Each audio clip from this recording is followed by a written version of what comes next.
नमस्कार दर्शक बंधु मूर्छना साहू चैनल को स्वागत। आपण मानक सामना को नहीं आसी एक नुआ रेसिपी कदली गुलुगुला। देखंतु केते बढ़िया हेची से कदली गुलुगुला।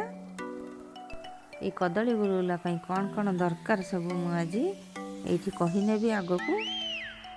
आ देखंतु केते बढ़िया हेची। बळी जाइथिबा कदली रो मु ए रेसिपी तैयारी करिछि कदली गुलुगुला। এই ରେସିପି କରିବା ପାଇଁ ମୁଁ ଏଠି 2 କପ୍ ଆଉ ହାଫ୍ କପ୍ ସୁଜି ନେଇଛି।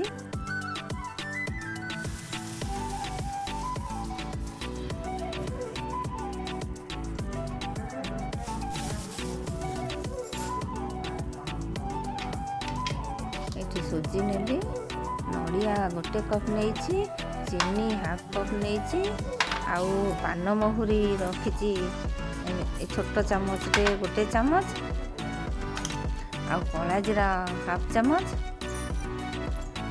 ଆଉ ଏଠି ଗୁଜୁରାତି 2ଟା ତାକୁ ମୁଁ ଛେଚିକି ରଖିବି। ତାପରେ କଦଳୀକୁ ଆମେ କାଟି ନେବା, ଏ କଳା କଳା ସବୁ ବାହାର କରି ସଫା କରିଦେବା।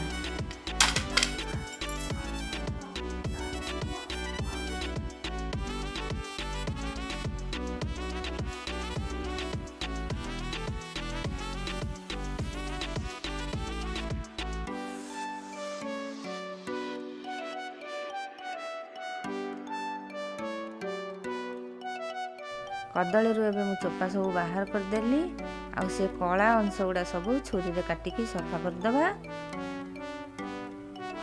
देखंतु एमती जोठी दाग लागि थिबो कला टिके हेइथिबो सेठु सब आमे से कदली रू सब सफा कर दबा। आ से कला अंश गुड़ा उपाड़ी दबा। तापर एमती टिके टिके करी पतला पतला करी काटी दबा। कदली की मु एबे सफा करी काटी रेडी कर देली। तापर मु एठी कढ़ई बसई नेली, गैस ऑन करली, आउ टिके हाफ चामच घियो दबा, गुआ घियो दबा, जोटा गाई घियो देसी घियो कहती से मु हाफ चामच देली।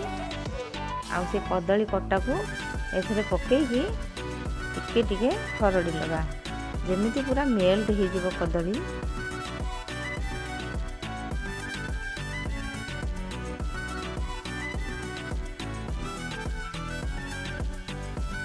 देखंतु एपरी भाव में कदली को मुझे खरिकार टिके टिके माड़ी माड़ी दउछि, आउ जेमती पूरा मेल्ट हो जिवो, पूरा चटनी भली हो जिवो।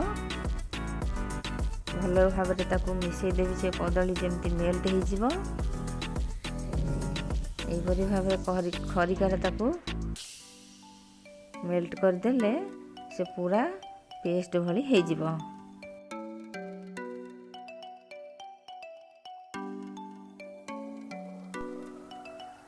तापरे मु एठी चीनी देली, ता धीरे आगे मु चीनी दे देली। चीनी दे देले से आउ टिके तरल हो जिवो। कदली जेतिकी थिबो से आउ टिके पूरा तरली की पूरा आहुर टिके नरम हो जिवो। तापरे मु एथरे नडिया जो देली, देखंतु नडिया देली, नडिया देली। तापरे कला जीरा को देली, तापरे पान महुरी की देली। तापरे पुणी टिके घाटी दबा, मिसई दबा भल भाव में। तापरे से मिसी गला। तापरे मु सुजी पकेली, सुजी पकेकी ताकू भल भाव में एमती घाटी दबा। मु जेमती पूरा घाटुची सेमती पूरा ताकू भल भाव में मिसई दबा। से जेमती तापरे सबुथिरे तादरे मिसई जिवो। आउ तापर मु से गुजराती छेचिकी रखिथिली पकेई देली।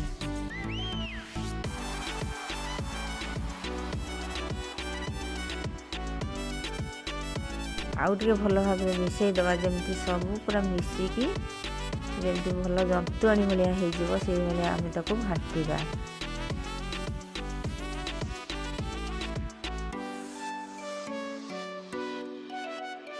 गैस फ्लेम को लो कर देबा, नहले से तल लागी जिवो।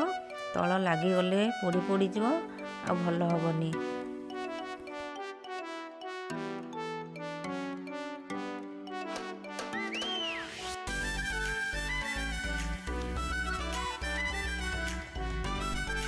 ଏବେ ଏଇଟା ହେଇ ଆସିଲାଣି, ଆମେ ୟାକୁ ପ୍ଲେଟ୍କୁ ବାହାର କରିବା। ହେଇଗଲାଣି ପୁରା, ଦେଖନ୍ତୁ କେତେ ବଢ଼ିଆ ଭାବରେ ହେଇଯାଇଛି।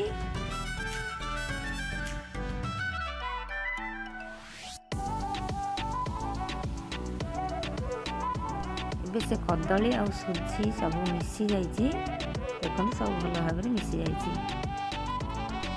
ଏବେ ମୁଁ ପ୍ଲେଟ୍କୁ ସବୁ ବାହାର କରିଦେଇଛି। ତାପରେ ଏବେ ଲୁଣ ପକାଇଦେବି। ମୁଁ ସେତେବେଳେ ଲୁଣ ପକାଇ ନଥିଲି ମସଲା ପକାଇଲା ବେଳେ।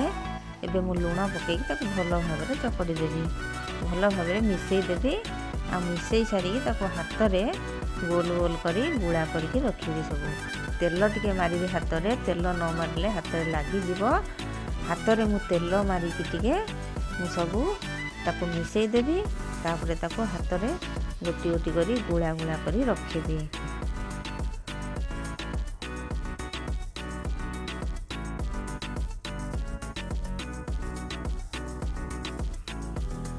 ମୁଁ ଏଠି ଯେଉଁ ଗୁଳା କରିବି, ସେ ଗୁଳା ବେଶୀ ବଡ଼ କରିବିନି କି ବେଶୀ ସାନ କରିବିନି, ମଝି ସାଇଡ଼୍ର କରିବି, ଯେହେତୁ ଆମକୁ ଛାଣିବାକୁ ସୁବିଧା ହେବ।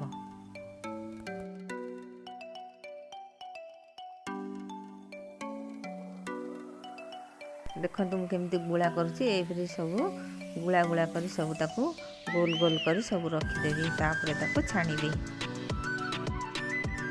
ମୁଁ ଏଇଠି କଡ଼େଇରେ ରିଫାଇନ୍ ତେଲ ଦେଲି। ରିଫାଇନ୍ ତେଲରେ ଛାଣିବା।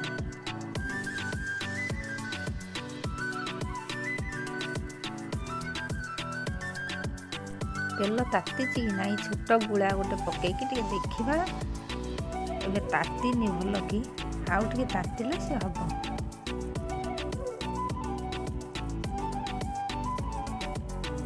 ତେଲଟା ଏବେ ତାତିଗଲାଣି। ଆଉ ସବୁ ଗୁଳା ଗୁଡ଼ା ଆମେ ପକେଇଦେବା ଗୋଟି ଗୋଟିକି। ଗ୍ୟାସ୍ର ଫ୍ଲେମ୍କୁ ହାଇ କରିବା। ଅଧା ଅଧି ହେଇଗଲେ ତାପରେ ଗ୍ୟାସ୍ ଫ୍ଲେମ୍କୁ ଟିକେ ଲୋ କରିବା, ନହେଲେ ତଳ ଲାଗିଯିବ, ପୋଡ଼ି ପୋଡ଼ିଯିବ।